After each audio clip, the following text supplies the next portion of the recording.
la instrucción, el inicio. Hoy damos la bienvenida a todos ustedes y queremos invitarles para que a partir de este momento se pongan cómodos, se relajen, traigan, no sé, galletas, un bocadillo y papel y lápiz. Vamos hoy a aprender cosas maravillosas. Recuerden que nuestro correo es josias4969@gmail.com, donde usted puede comunicarse, donde usted puede sugerirnos temas y también puede usted opinar acerca de lo que nosotros estamos difundiendo a través de este canal. Siempre queremos traer unos temas que sean actuales, temas de la cotidianidad, que tiene que ver con nosotros, que tiene que ver con el desarrollo personal, que tiene que ver con la salud espiritual y también emocional, igual físicamente. Es todo lo que nosotros queremos, es como difundir, que ustedes puedan tener este conocimiento y que a través de todos podamos aprender, podamos cambiar esos paradigmas, podamos entonces entender qué pasa con nuestra vida, qué pasa con nuestra parte espiritual.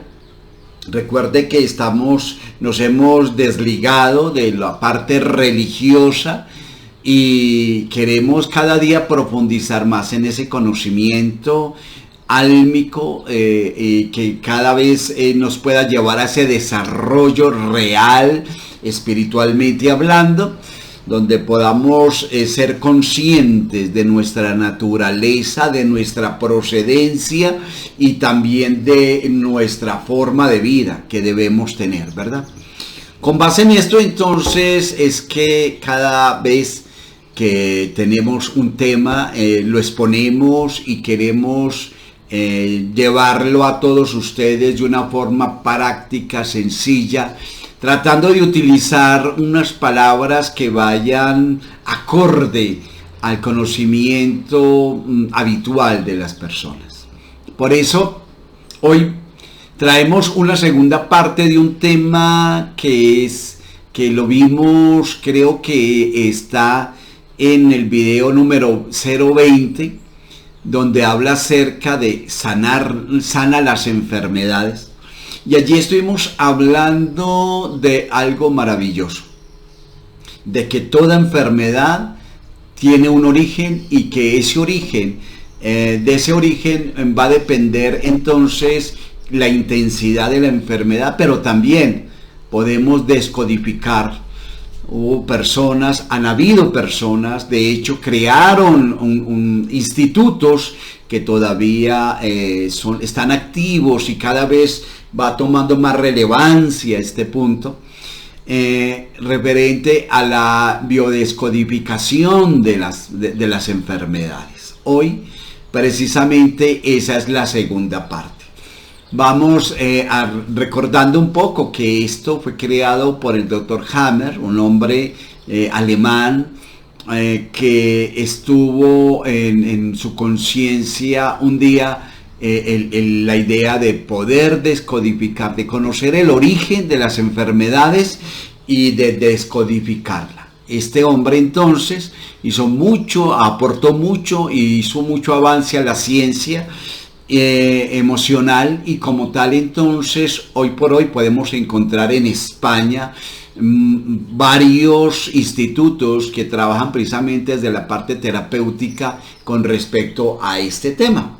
Y no solamente en los Países Bajos, en Alemania, en Holanda, ¿sí? En Irlanda aún también hay institutos de esta índole, en Estados Unidos, ¿sí? En México y en varias partes. O sea, esto se ha ido diseminando por muchas partes con respecto al conocimiento de la biología humana, para poder entender y para poder que nosotros tengamos una vida libre, sin esos yugos de estar utilizando las cuestiones químicas para poder aliviar las dolencias, ¿cierto? Entonces, sin más preámbulos, vamos a dar comienzo a este tema que es acerca de la descodificación biológica de las enfermedades. Ahora, tal vez usted que es nuevo se preguntará, ¿qué es esto? ¿Qué es la descodificación biológica? Es la atención clínica, es un medio complementario y no invasivo que permite obtener un diagnóstico más preciso mediante una valoración integral tanto del saber como del ser del individuo, al escuchar cómo el cuerpo procesa y expresa determinantes psicosociales desencadenantes. Entonces, está refiriéndose a que hay cuestiones, hay situaciones, hay emociones que estando en la vida del ser humano puede llegar a desencadenar enfermedades. De hecho, una emoción que no se haya atendido de una forma sana y que sea real, esto entonces puede llevar a que la persona comience a padecer enfermedades, entre esos el cáncer y muchísimos más. La gran mayoría de enfermedades son somáticas, tienen su origen en la emoción. Entonces, la descodificación biológica se origina a partir de 5 leyes biológicas. Es un acompañamiento emocional que no suple ninguna otra práctica médica o psicológica. La descodificación biológica utiliza el camino directo de las emociones para descubrir los conflictos biológicos. La base está en comprender que siempre antes de la aparición de un síntoma o malestar que la persona ha vivido en conflicto biológico o visochoc, le llaman, con una gran carga de estrés. Este conflicto se define como una situación vivida en una soledad, ¿sí? De manera inesperada, dramática, sin solución y sin expresión. Estos elementos son los switches, ¿sí?, que van a llevar a que se produzca una enfermedad. Cuando se vive una emoción, ¿sí?, de una situación fuerte, ¿sí?, que se vivió en un momento dado en medio de la soledad, ¿sí?, que fue algo de manera inesperada, que fue algo dramático, algo sin solución, y no se tuvo una expresión de ella, puede desencadenar en una enfermedad de una pancreatitis, puede desencadenar cantidad de dolencias biológicas, ¿sí?, en un ser. Si el síntoma existe es porque responde a una necesidad concreta. Cada conflicto o problema tiene un órgano específico en el cuerpo en el que se va a exteriorizarse, ya que necesita una salida. Toda emoción necesita una salida. Las patologías y las limitaciones de vida no son algo que está en nuestra contra, sino elementos que nos permiten comprender cuál es el ecosistema en el que vivimos y por qué es útil el síntoma. Para la descodificación biológica, el cuerpo está de nuestra parte. Descodificar es en realidad aprender a hablar el idioma del cuerpo para poder entonces introyectar y saber de dónde, cuál fue la raíz donde empieza a producirse tal dolencia. Entender que cada síntoma tiene una palabra y una función y es en base a esa función y utilidad que los descodificadores biológicos vamos a buscar en la etapa biográfica de la persona cuáles son los momentos en que el síntoma es brindado y qué solución podemos darle. Es importante comprender que las emociones no procesadas, no expresadas y reprimidas van a generar un fuerte estrés dentro de nuestro organismo que desencadena una enfermedad. Ahora, la pregunta es, entonces, ¿qué es lo primero que hacemos cuando estamos enfermos? Por lo general, intentar eliminar la enfermedad y erradicar los síntomas. Es normal no querer sentir molestias. Sin embargo, cuando, por ejemplo, tenemos una fractura que sabemos que tomará tiempo en poder soldarse, no tomamos una pastilla para acelerar dicho proceso o para detenerlo, porque no nos gusta. El desafío está en comprender que cuando una situación de estrés biológico se produce, el cuerpo pone en marcha los mecanismos de curación natural y se trata de encontrar cuál es el sentido de lo que estamos viviendo en el momento presente y preguntarnos para qué sirve lo que nos ocurre, aunque no nos guste la vivencia. Todo tiene una razón y un porqué, ¿sí? Y por eso todo tiene una causa y efecto. La descodificación biológica acompaña a la persona a que encuentre el instante concreto de ese shock, para lo que usa el lenguaje de los órganos, haciéndose una hipótesis o una pregunta que hable de la función biológica y que despierte en la persona las emociones junto con las sensaciones corporales. Ese es el arte de escuchar el cuerpo, cosa que pocas veces hacemos. ¿Por qué? Porque desconocemos.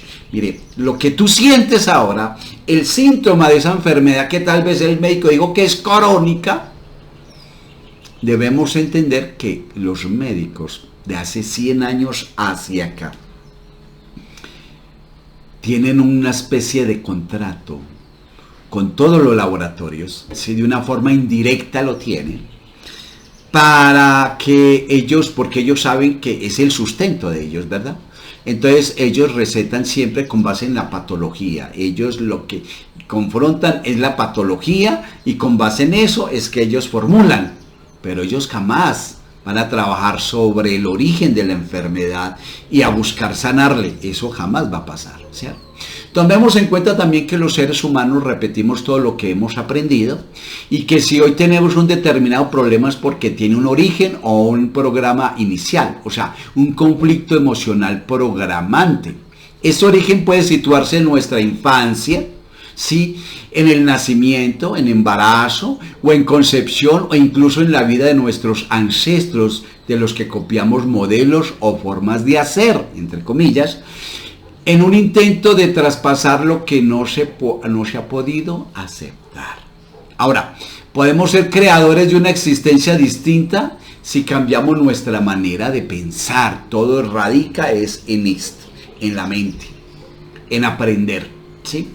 ¿Qué hace un descodificador biológico? Una persona, un terapeuta de esta índole. La tarea del profesional de la descodificación biológica es llegar a conocer el lenguaje biológico del cuerpo, para acompañar en la evacuación del estrés, aportar nuevos recursos y trabajar la estructura y la manera de vivir de esa persona. Una vez localizado el evento, el bioshock o el que causó, se acompaña a la persona a través de unas sensaciones corporales y conectar con su cuerpo para descargar el estrés, y en función de la necesidad insatisfecha se aporta el recurso que faltó en ese momento. Es biológico, obviamente, y es nuestro cuerpo quien nos indica si hemos o no eliminado ese estrés que nos llevó a esa enfermedad. Dado que nuestro cerebro no distingue entre lo que es real, lo que es simbólico, lo que es virtual o imaginario, podemos trabajar un evento del pasado y del presente y proyectarlo al futuro. Por lo tanto, el descodificador busca conocer el mecanismo de codificación de las enfermedades que manifiesta el cuerpo para liberar al individuo de las cargas de ese estrés. ¿Me estoy haciendo entender? ¿Sí? Eso es descodificar la enfermedad, ir al origen. Es solo cuando las personas liberan las historias inconclusas que el síntoma no tiene razón de ser, por lo tanto disminuye hasta llegar a desaparecer a través de las terapias. El aprendizaje de descodificación biológica requiere la comprensión de un nuevo paradigma sobre la escucha de nuestro cuerpo y un aprendizaje de cómo se debe acompañar emocionalmente a las personas, respetando el ritmo de cada uno y de sus necesidades. Ahora, se trata de escuchar el cuerpo. La descodificación biológica no es esotérica, ni ritual, ni energética, ni simbólica. Es puramente biológica. Y eso quiere decir que es a través de escuchar el cuerpo, las sensaciones corporales, que podemos conectar con los eventos, conflictos que no nos permite avanzar, ya sea síntomas físicos, psíquicos o comportamentales, ¿sí? Porque somos biológicos. ¿Te das cuenta? Según la OMC, o sea, la Organización Mundial de la Salud, entre 2000 y el año 2016 se registró un incremento del 5% en la mortalidad prematura por la diabetes, afectando con mayor rapidez en los países de ingresos bajos y medianos que en los países de ingresos altos. Además, la misma organización estimó que esta enfermedad fue la séptima causa principal de la mortalidad en el 2016 y que causó 4 millones de muertes. Y en el 2017 hablamos de una enfermedad crónica que, según explica la medicina alopática, aparece cuando el páncreas no produce suficiente insulina, que es la hormona que regula el azúcar en sangre, y cuando el organismo no utiliza eficazmente la insulina que produce. La glucosa previene de los alimentos y se almacena en el hígado. La remueve a petición del glucagón y se envía a las células mediante la insulina para que obtengan la energía necesaria. En la diabetes tipo 1 el cuerpo no produce insulina y en la diabetes tipo 2 se produce, pero no se puede usar adecuadamente porque la glucosa permanece en sangre, o sea, hay resistencia. Cuando el azúcar es peor que la pólvora, el azúcar puede ser energía o puede traer la cara de la morbilidad, ¿sí? Yuval Noah Harari, en un libro Homo Deus, o sea, breve historia de la mañana, expone que el azúcar es ahora más peligroso que la pólvora porque la gestión de la glucosa en sangre se ha visto afectada año tras año, asignando la causa de este mal al tipo de alimentación que llevamos. Durante siglos, la mayoría de las personas daban por hecho que la guerra era posible y la paz un estado excepcional. Unos y otros buscaban cómo ganar terreno y propiedades, bienes y alimentos, y lo hacían invadiendo a quienes consideraban más débiles. La guerra siempre fue una opción y las personas tenían que resistir tanto si aparecía un conflicto como cuando estaba en paz, por si aparecía, ¿sí? Eso se llama resistencia, eso es algo biológico y en muchos pacientes que tienen diabetes precisamente es diabetes tipo 2 es resistencia a la insulina. La evolución de la conciencia ha permitido cada vez que sean menos las personas que se abocan a la acción en lugar de la comunicación. Pero no por ello dejan de existir los procesos bélicos. Hoy el crimen organizado ha sustituido a las guerras en un número de muertos, aunque hay 2 procesos humanos que superan a los anteriores. Los suicidios llegan a 800.000 muertos en el año, 2012 llegaron, y la diabetes, enfermedades de la que tiene 1.500.000 personas han muerto cada año de los últimos, según los últimos datos de la OMC. En descodificación biológica se dice que antes de la aparición de un síntoma, la persona ha vivido un conflicto biológico o situaciones inesperadas, una situación dramática, sin solución y sin expresión. En el caso de la diabetes, a menudo no se trata de un único conflicto, sino que hay una estructura programante de conflictos con relación a la resistencia y al asco. Ahí es donde el meollo de la diabetes tipo 2. Las 2 situaciones conflictuales, según la lateralidad de la persona, son el miedo con asco, que es el centro del glucagón, hemisferio izquierdo, y miedo con resistencia, que es el centro de la insulina, hemisferio derecho. Ambos son focos pancreáticos que regulan la secreción de insulina y glucagón. El sentido biológico de esta enfermedad es aumentar la glucemia a fin de contar con más energía para resistir, luchar, oponerse, y desarrollado en profundidad más adelante.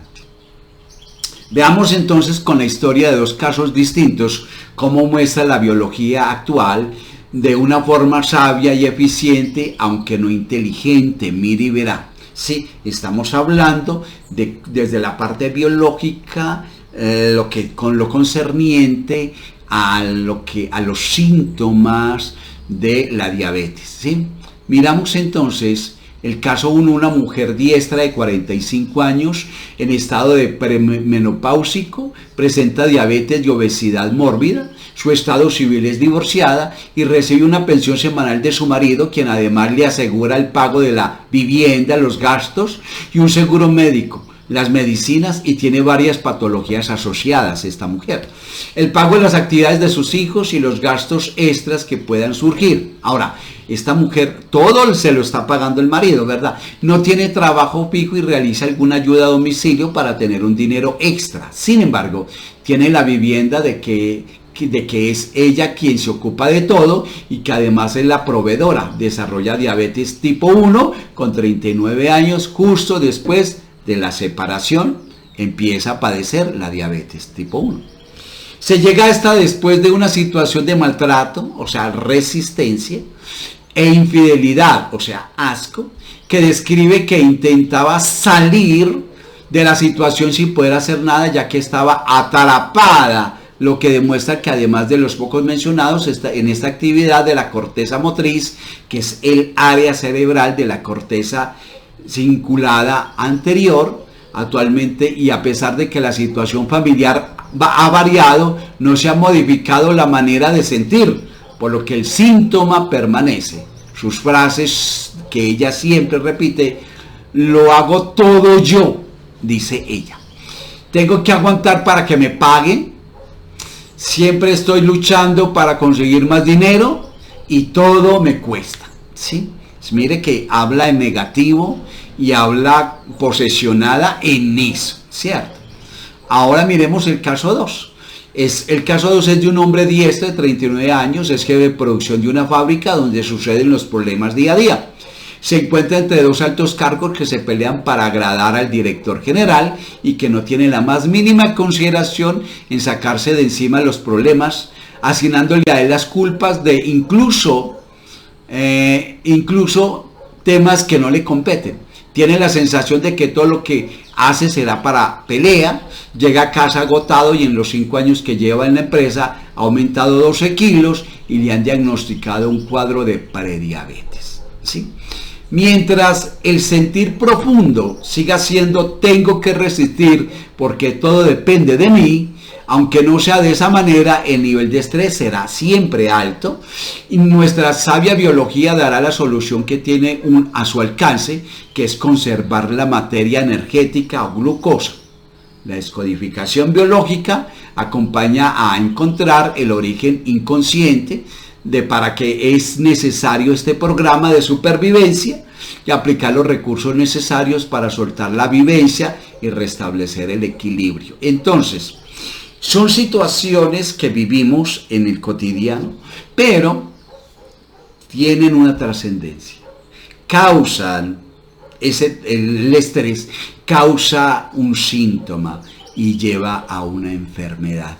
Debido a eso, entonces vemos dos casos, ¿cierto? Y son casos de resistencia. Nuestro organismo toma eso y lo hace de una forma biológica automática y por eso es que desencadena resistencia a la insulina, ¿sí? ¿Es una lucha contra los molinos de viento? ¿Cuál será entonces la lógica biológica de acumular azúcar en la sangre? Pues la lógica de nuestra biología es tener una fuente de energía disponible en todo momento para continuar generando y peleando con la propia existencia, con el problema asociado de que no se consume nada de lo que se incorpora. Es como si un vehículo se le pusiera gasolina sin que gaste nada de la carga anterior. ¿Para qué sirve? Pues para nada, transformándose en un exceso. Eso es la diabetes.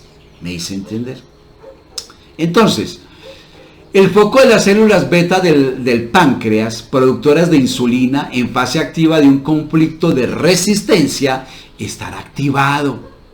Este sitio del sistema nervioso se encuentra muy cerca de una estructura cerebral denominada giro del gíngulo anterior, que tiene como función dar el impulso a la musculatura instintiva de reacción a un fuerte estrés para el sujeto que se siente en peligro y puede tomar una estrategia de supervivencia, tal como atacar si le fuera posible, huir si considera que el agresor tiene más posibilidades y entrar en parálisis cuando no se tiene ninguna de las dos. Es decir, la zona del foco pancreático está en conexión con una zona vital para la supervivencia que permite los movimientos de salvación, y esto los permite impedir que en la diabetes hay escondido un conflicto motor, oiga pues, y es justamente una lucha a una resistencia al golpe en el que la persona no saca ni para un lado ni para el otro la energía acumulada, y por eso entonces es la resistencia a la insulina, está sobrecargado de azúcar. O sea, no hace la función correspondiente. El combatir desde que uno se despierta hasta que se va a dormir, y seguramente en sueños también, hace que el cerebro reciba la orden continua de tener el ejército preparado sin enviarlo a la lucha. Entonces, imaginémonos en esta situación. Todos los días, pensar en tácticas y estrategias, cargar las armas, preparar el traje de lucha, calzar las botas, trasladar los equipos, hacer prácticas de lucha, ubicar al enemigo, recalcular, pensar en atacar, pero finalmente escapar, huir, escabullirse, porque la persona cree que sus fuerzas no serán suficientes. Eso es lo que pasa dentro del organismo, dentro del páncreas de la persona diabética, ¿sí? Como se indica anteriormente, la descodificación biológica propone revisar los conflictos de resistencia y asco, junto a la sensación de movimiento de salvación, de no poder moverse o de tener que hacerlo para sobrevivir. Algo muy arcaico y posiblemente muy remoto a la conciencia de la persona, ¿verdad? Guarda el porqué de la estructura de pensamiento, de reacción de enfrentamiento que ven las personas diagnosticadas a esta enfermedad. Por eso siempre lleva a que siempre esté aplicándose la insulina, para activar el páncreas, para que allí entonces empiece a regular, entre comillas, el proceso del azúcar en la sangre. Cuando la biología siente y vive en equilibrio, se regula la idea de generar estos síntomas, ¿sí?, que pasan a ser innecesarios. Ahora, ¿por qué la descodificación biológica y otras terapias no se pueden demostrar científicamente? Que es que por eso mucha gente no lo asume, por eso mucha gente dice, pero si eso no es demostrar, porque es una parte biológica, aunque como tiene que ver de la parte del síntoma o desde la parte del estrés, entonces es una cosa que no se puede medir científicamente, pero biológicamente y a través de la terapia sí se puede descodificar. Mire, lo que pasa es que se convirtió en una regla, convirtieron toda una regla que si no es medible científicamente, esto o aquello no existe, no puede ser. Entonces, ¿el amor se puede medir? ¿Hay alguna manera de medirlo científicamente? ¿Cierto que no? Entonces, por eso podemos decir que no existe el amor en ninguna manera, ¿verdad? Entonces, eso mismo pasa con estos síntomas de resistencia, con estas situaciones bruscas, duras, que la persona vive en algún momento y que le va a desencadenar en una enfermedad, ¿sí? Por eso no hay manera de medirlo, ¿sí? Entonces, se puede investigar en descodificación biológica. ¿Cómo se puede demostrar las terapias integrativas en el campo científico y de limitaciones que existen? ¿Sí? La controversia de las terapias integrativas gira en torno a la investigación o a la obtención de garantía mediante evidencia científica. Todo se puede investigar y siempre encontraremos alternativas a la investigación, pero el coste en nuestro caso es muy elevado, precisamente por eso, como no es bueno, no es rentable para muchas instituciones mundiales, ¿sí?, que manejan billones de dólares, entonces para ellos desacreditan todo esto de lo que estamos hoy aprendiendo, de lo que es la descodificación biológica, ¿cierto? Ahora, empezaré hablando de la historia de la ciencia y el nuevo paradigma, para luego centrarme en explicar qué tipo de investigación es recomendada y cuáles son los retos que afronta la descodificación biológica hoy en día para demostrar su eficacia, ¿sí? Comencemos por la historia de la ciencia y la emoción. Es importante conocer esto. El ser humano desde siempre ha buscado respuestas a sus malestares, para lo que ha elaborado hipótesis y ha eliminado teorías y luego ha actuado en consecuencia. Concepciones tan antiguas como la atribución de las enfermedades a la acción del espíritu, concepciones tan antiguas como la atribución de enfermedades también de separación entre el cuerpo y el alma, o la enfermedad como castigo divino, han estado presentes hasta hace tanto tiempo. En caso del estudio de la psiquis y de la psicología, tanto el saber de dónde provenían las enfermedades como los posibles tratamientos estaba en manos de la filosofía, y no fue hasta finales del siglo XIX y mucho más entrados en el siglo XX que se pudieron desarrollar las disciplinas que tenía que ver con los pensamientos o las emociones. Las mediciones estuvieron parceladas, ya que se estudiaba la memoria, la atención, la percepción, la motivación, el lenguaje, la emoción, la inteligencia o la personalidad como funciones psicológicas. Ahora, la comunidad científica ha proporcionado todo tipo de estudios sobre la conducta humana, individual y social. Las ciencias humanas llevan cerca de siglo y medio realizando distintos tipos de investigaciones de laboratorio o experienciales para validar la propuesta realizada. La mayor parte de las veces la investigación cuenta con el apoyo económico de universidades o empresas privadas que luego usarán el material obtenido. Entonces, durante siglos la ciencia se encontró en la recuperación de la salud física y por lo tanto no tuvo en cuenta el estudio de las emociones ligado a la enfermedad física. Es sorprendente cómo en las últimas décadas se ha ido integrando las diferentes disciplinas cada vez más, investigan conjuntamente, y así es que poco a poco profesionales de distintas áreas de la ciencia estudian las emociones, la implicación de estas en las relaciones sociales y el comportamiento o la conducta humana, que son las que desencadenan en enfermedades, ¿sí? Muchas veces pensaban que no desencadenaba sino en enfermedades psicológicas, y por eso dicen que hay que prestarle atención a la salud mental, pero no tienen en cuenta que todo esto tiene un lazo, ¿cierto? Entonces, todo esto ha vivido un fuerte impulso gracias a la aparición de la década de los 90 de la tecnología como técnica de imagen y neuroimagen, ya sea en tomografía, por emisión de positores TEP, y la resonancia magnética que funciona en RMF, la resonancia magnética nuclear RMN y la tomografía axial computarizada TAC, que se sumaron a la ya conocida técnica de electroencefalograma EFG. Esto permitió a los científicos llevar a cabo un mapa visual del cerebro en distintas circunstancias, incluso cuando se experimenta emociones de distinta valencia, lo que ha tenido una aplicación de suma relevancia en los últimos años para las ciencias cognitivas en el aspecto afectivo, emocional y motivacional. Por otro lado, desde los años 80 del siglo pasado, algunos neurocientíficos como Antonio Damasio, Joseph Lutz, Jack Perkins aportaron lo que se conocería como la neurociencia afectiva, las vías del miedo o los principios de las conductas de supervivencia, de los que se desprende de la racionalidad y se construyen a través de la emoción, y que cada vez hay más evidencia de que el área cognitiva depende de las emociones.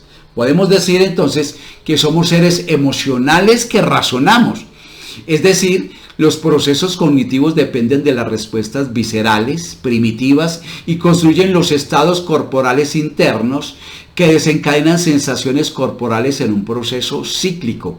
Esto en un grado de intensidad elevada y puede dar lugar a enfermedades, lo que en ciencia se ha fundamentado como algunos patrones de personalidad y están asociados muchas veces a las enfermedades, ¿sí? Este es un punto clave para lo que posteriormente sucedería, porque en otras áreas de la conciencia como la bioquímica o la medicina empezarían también a estudiar las conductas y las emociones, cómo actúa el cerebro y cómo éstas impactan en el cuerpo. mente y cuerpo dejan de ser territorios separados y comienzan a ser campos que se interrelacionan. Hacia los años 80 del siglo pasado ya hay distintas corrientes, ¿sí? Como la medicina psicosomática o la oncología integrativa, que dan respuesta a los fallos en la salud, y al mismo tiempo es del doctor Hammer, ¿sí? O los focos de Hammer, quien hace un amplio estudio describiendo lo que luego llamarían las 5 leyes de la biología o 5 leyes biológicas. Para él es el conflicto biológico que tiene carga emocional lo que producirá un programa de respuesta corporal. A pesar de sus investigaciones y presentaciones en distintos tribunales universitarios, nunca fueron aceptadas sus investigaciones en esa época.